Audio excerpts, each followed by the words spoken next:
3. Okay, so that Sega logo. So now you've never played Toki, but you did before playing this. You did play the arcade game, yeah. right? So until yesterday evening, I had never played any version of Toki at all. But I did play the arcade port for ended up being about an hour last night. It's brilliant. Yeah, it is, isn't it? But what is going on with this introduction? What?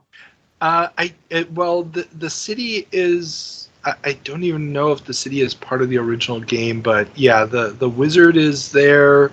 I mean, it's sort of like the arcade. Well, the one, arcade gives you the text. It gives you the text background, doesn't it? And it does talk about Jojo or Juju, whatever his name is, used to be a man, but he's been turned into a monkey. Yeah. Yeah. Oh, I was obviously playing the Japanese ROM, wasn't I? Because it's called Juju. Yeah. That I don't know why this is the Japanese ROM. That seems to be the one that's out there. It's also the one that I've got on my machine. I have no idea why. But it's basically the same game that got released in both North America and Europe. Yes. Yeah. Okay. And yeah, these colors are just so vibrant. I mean,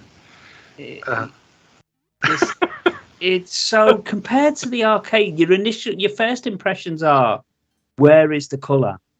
Yeah. Like the arcade version is so vibrant. Yeah. It just feels so bland by comparison. Yeah, and this absolutely pointless multi-level scrolling in the background, which does absolutely jack shit for the readability of the screen. No, and it doesn't even look good. Yeah, it's so basic. You know, to be fair to it though, these projectiles, the way they rebound off the walls was fairly good. Look out for cheap death number 1. I mean, what's that? Yes, I remember. I fell into the same pit the first time, and you have no way of knowing that pit is there. If you push down, the camera will scroll a little bit. Oh, okay. But the problem is, it's like, why do I have to do that? What part of the design required it to be that the 5 extra pixels further down? Right? Yeah, there's no warning at all that you're going to have to check what's beneath you. Yeah, especially because the monkey. I mean, there's monkeys jumping around and stuff, and you're thinking, well, okay, that's cool. Yeah. The other thing that grabs you at the arcade, and you see it virtually from the start, is the amount of character in the sprites. There's so much character there. Cheap Death number 2. Yeah, it's figuring out that it's the spiky stones flying around don't hurt you. No, but the little fireball that'll kill you. It's like makes no sense. I mean, it's the same pattern from the arcade, but in the arcade you don't have the rocky part. It's all so obvious in the arcade. You know intuitively what to look out for and what not. Whereas in this port, it's not a port. In this version of Toki, you don't. I do actually get a little bit better at it now. But what I was saying about the character, I mean, look at the sprite here, the Toki sprite. I mean, it's fairly expressionless. Whereas in the arcade version, he's got so much character. And there's just so much going on the screen. Everything just drips with character. And it's just sadly missing here. And that's one of the things with the original Toki game. And this is going back to my experience working in a software store back when this game came out. I remember I had this girl come in, and she was like, "Do you have the monkey game?" And she must have been, maybe 17, 18. I didn't get a lot of women coming into the store to buy games back in the day, okay? As horrible as it is, it was a very male-centric business, even especially back then. And Toki was the game that crossed over, where it was so cute and had so much character, and it was like every 5 steps that you took, there was something new popping out at you. Yeah. And this game, I guess, to make it last longer is, spreading those little chunks of happiness out. But it's doing it. it's lost all the personality in the process. But it's also, I mean, the level design of the arcade as well. I mean, there's as you've just said, there's just so much going on, and there's so much verticality to it as well, which makes, you know, you're up vines, you're up ladders, you're going down, you're having to shoot down, you're having to shoot up. Whereas, although we have just seen a bit of verticality there with the jump, and we're seeing a bit here, generally the even playing it for 10 minutes, I found myself just getting a little bit bored at this section. You know, although I did find an extra life there, though. Did you see that? I saw that. I sniffed it out. It seems, and he moves so slowly. Yeah. Well, but see, the thing is, if you the arcade game, he doesn't move fast either. But it doesn't feel like he's moving slowly in the arcade. Because every 5 steps, there's something new. Yeah. I went back and replayed the arcade game after I played this. See, I told you to play this. Yeah. Without having ever really played the Megadrive version. I knew it was different from all the other ports, but I didn't know just how bad it was. Yeah.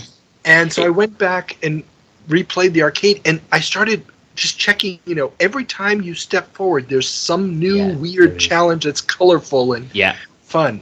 Yeah. Yeah, and there's a lot of, you know, you see, it may be just after we step up. There's a bit of section in a minute where they just seem to throw in these little platform sections here just for something to do, but there's no real challenge to it.